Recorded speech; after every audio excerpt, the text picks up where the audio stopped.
Hello hi आदाब नमस्कार सम्मानित साथियों, welcome to YouTube channel TET point Mohammad Yusuf Ali के संग। जैसा कि सर्वविदित है कि निष्ठा प्रशिक्षण चल रहा है, इसके पश्चात एक ऑनलाइन परीक्षा आयोजित की जाएगी जिसमें हमें डायरी अथवा नोट्स की आवश्यकता होगी। इसी के संदर्भ में हम एक मॉड्यूल 17 की डायरी लेकर आपके समक्ष प्रस्तुत हैं, जो कि पीडीएफ डाउनलोडेड वाली होगी। अगर आप चाहें तो डिस्क्रिप्शन बॉक्स में जा कर के आप इसको डाउनलोड कर सकते हैं। इसका पासवर्ड आपको वीडियो के मध्य में कहीं भी बताया जा सकता है। तो चलते हैं आज की वीडियो की तरफ। अगर आप यह वीडियो पसंद आए तो लाइक करें, सब्सक्राइब करें और बेल आइकन को प्रेस करें ताकि नोटिफिकेशन आपको सर्वप्रथम प्राप्त हो सके। और शेयर भी करें, क्योंकि शेयर करने से ज्ञान घटता नहीं, ज्ञान बढ़ता है। तो चलते हैं आज की वीडियो के शीर्षक की तरफ। आज की वीडियो का शीर्षक है निष्ठा प्रशिक्षण मॉड्यूल 17 की डायरी, निष्ठा प्रशिक्षण मॉड्यूल 17 के नोट्स, निष्ठा प्रशिक्षण मॉड्यूल 17 के मुख्य बिंदु, कोविड-19 परिदृश्य, विद्यालय शिक्षा में चुनौतियों का समाधान। और आज की वीडियो का प्रथम प्रश्न है, इस मॉड्यूल का क्या उद्देश्य है अथवा इस मॉड्यूल को पूर्ण होने पर आप क्या करने में सक्षम होंगे। इसका आंसर है निम्न उद्देश्य होंगे। 1.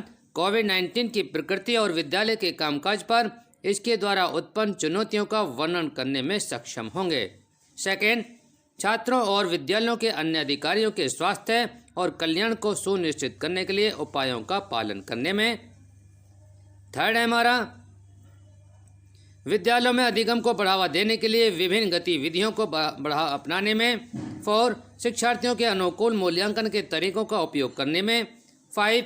छात्रों के मानसिक कल्याण को बढ़ावा देने के लिए छात्रों के अनुकूल कक्षा व्यवहारों का विकास करने में। 3rd क्वेश्चन है, इस मॉड्यूल की रूपरेखा क्या है। आंसर है इसकी निम्नलिखित रूपरेखा है। 1. कोविड-19 से ग्रस्त व्यक्ति की पहचान की चुनौती। 2. विद्यालयों को फिर से खोलने की चुनौतियां और चिंताएं। 3. विद्यालयों में सुरक्षा सुनिश्चित करना, विद्यालय खोलने से पहले तैयारी। 5. विद्यालयों में छात्रों के प्रवेश और निकास के दौरान सामाजिक दूरी बनाए रखना, विद्यालय अवधि के दौरान किए जाने वाले व्यवहार, सुरक्षित छात्रावास सुविधाएं प्रदान करना, अधिगम और मूल्यांकन, छात्रों के मानसिक कल्याण को सुगम बनाना। 3rd क्वेश्चन है, विद्यालय शिक्षा में चुनौतियों को कैसे समझें। आंसर है कोविड-19 के संक्रामक बीमारी है जो हाल ही में खोजे गए कोरोना वायरस से उत्पन्न हुई है। दिसंबर 2019 में चीन में इसका प्रकोप शुरू करने से पहले यह नया वायरस अज्ञात था, इसलिए इसे नोवल नया कोरोना वायरस कहा गया है।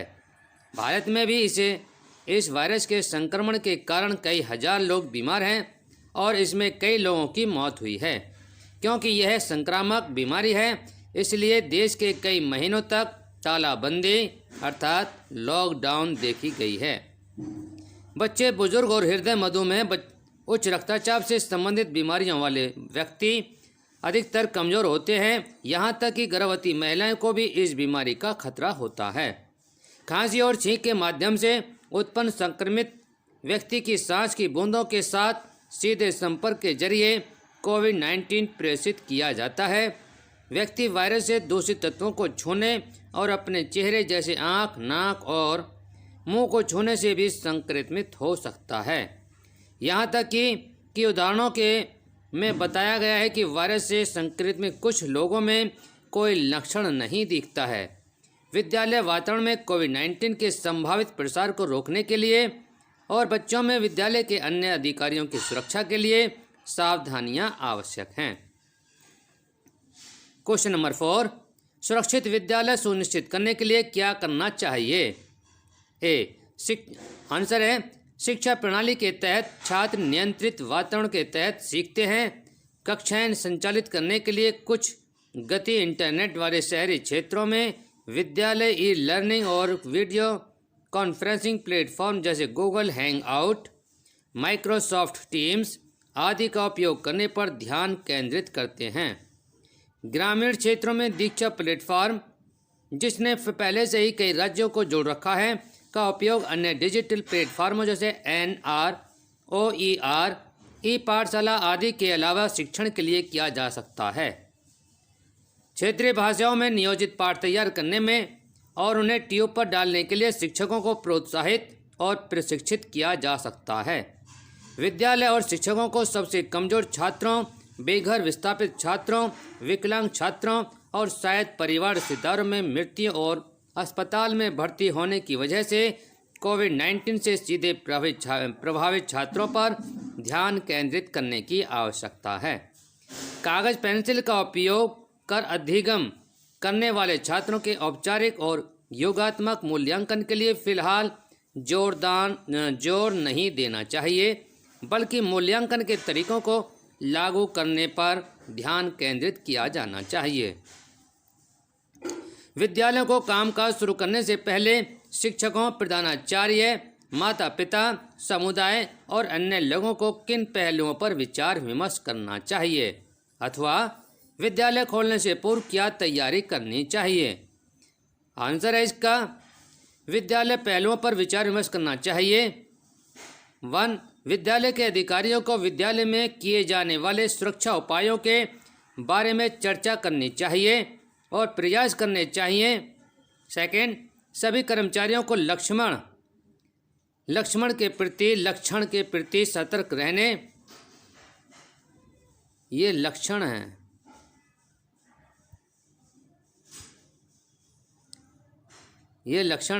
लक्षण के प्रति सतर्क रहने और स्थानीय नगर पालिका अधिकारियों, जिला प्रशासन और अस्पतालों के संपर्क में रहने की जरूरत है।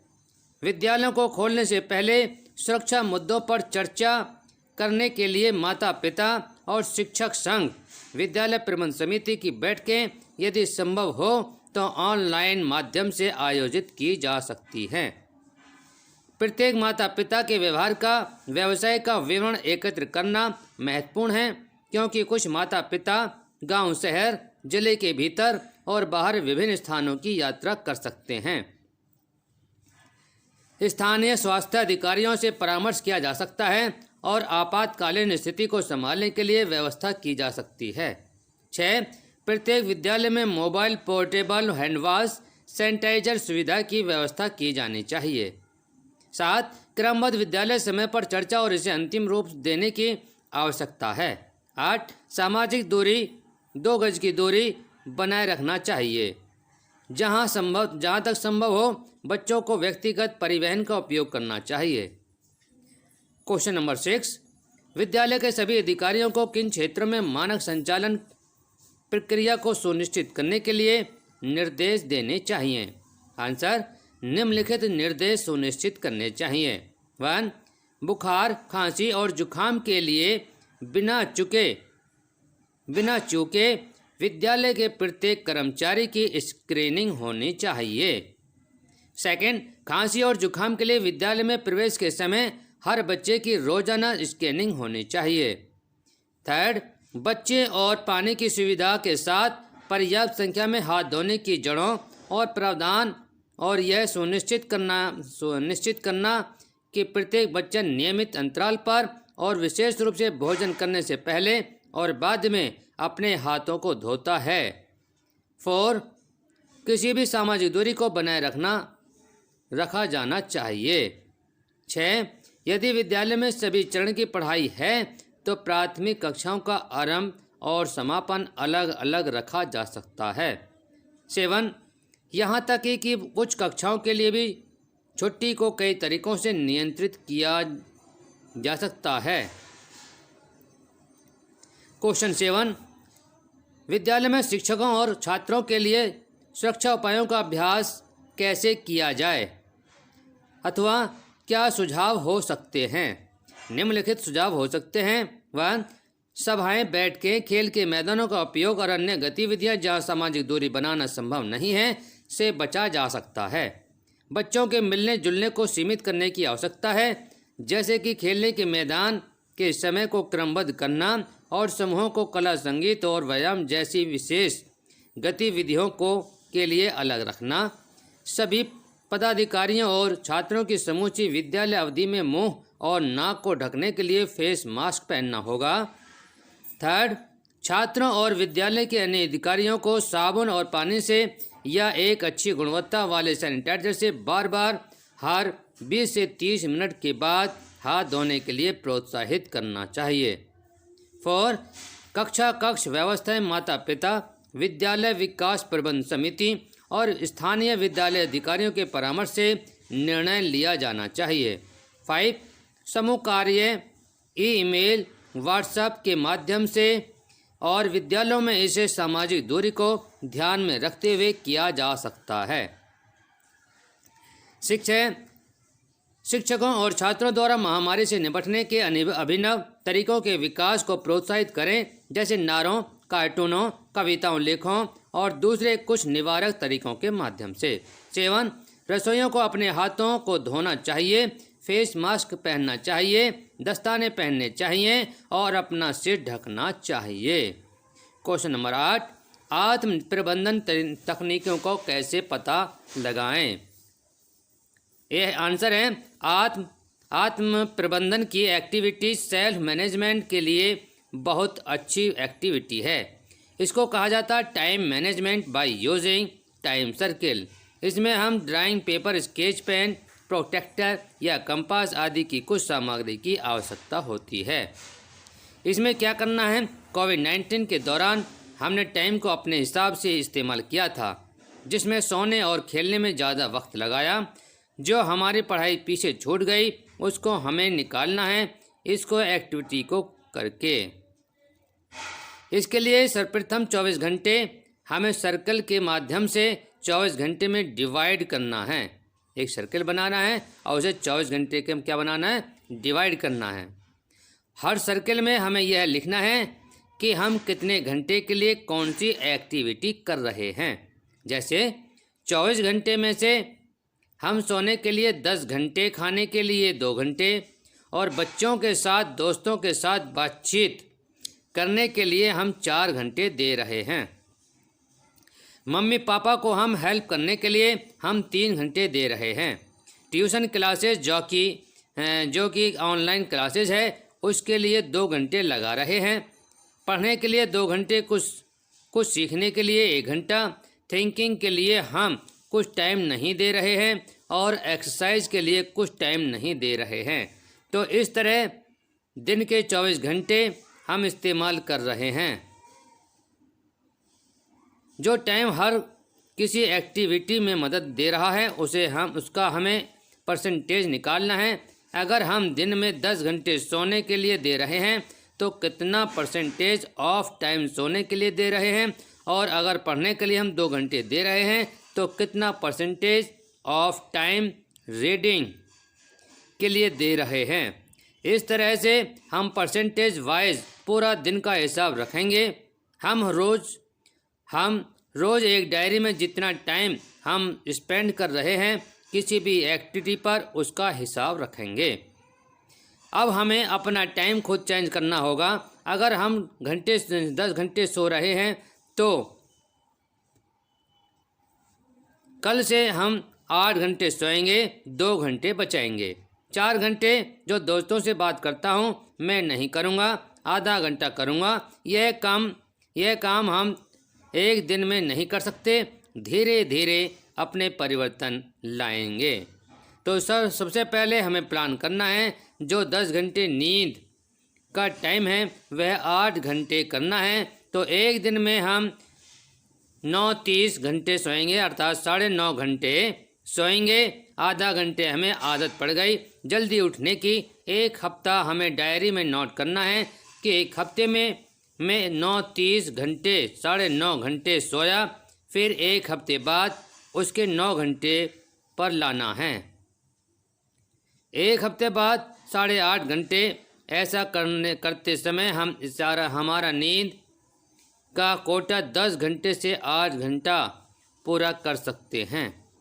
इस तरह से हमारा सोशलाइजेशन, दोस्तों से मिलने का जो टाइम है उसको हम आधा आधा घंटा करके 4 घंटे से 2 घंटे ऐसे कर सकते हैं। जैसे जैसे हम टाइम घटाएंगे, ये घटाएंगे है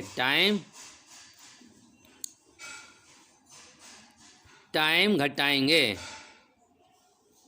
ये घटाएंगे है टाइम घटाएंगे नहीं तो सोशलाइजेशन का, घर में काम करने का, उसका भी हम रिकॉर्ड रखते हैं। जैसे हम रिकॉर्ड रखेंगे, डायरी में लिखेंगे, उसका परसेंटेज में लिखकर हम सर्किल ड्रॉ करना है।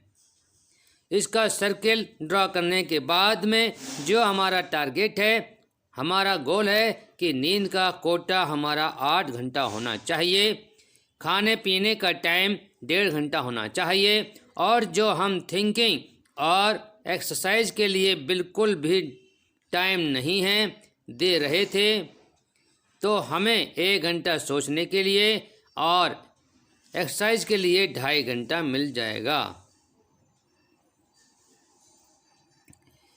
1 घंटा सोचने के लिए, एक्सरसाइज के लिए 2.5 घंटा देना है। तो हमें अपना इम्यूनिटी बढ़ाने के लिए एक्सरसाइज करना बहुत ज़रूरी है।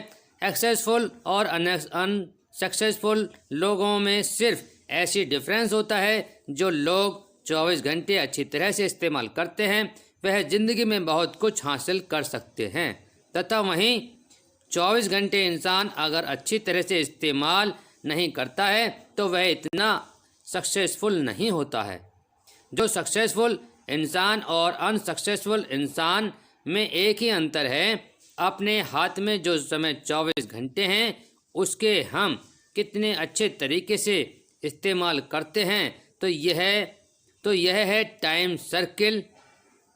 यूज करके हम हमारा टाइम मैनेज करके हमारा शिक्षा में जो गैप आया है उसको हम भरने में काफ़ी सफल हो सकते हैं।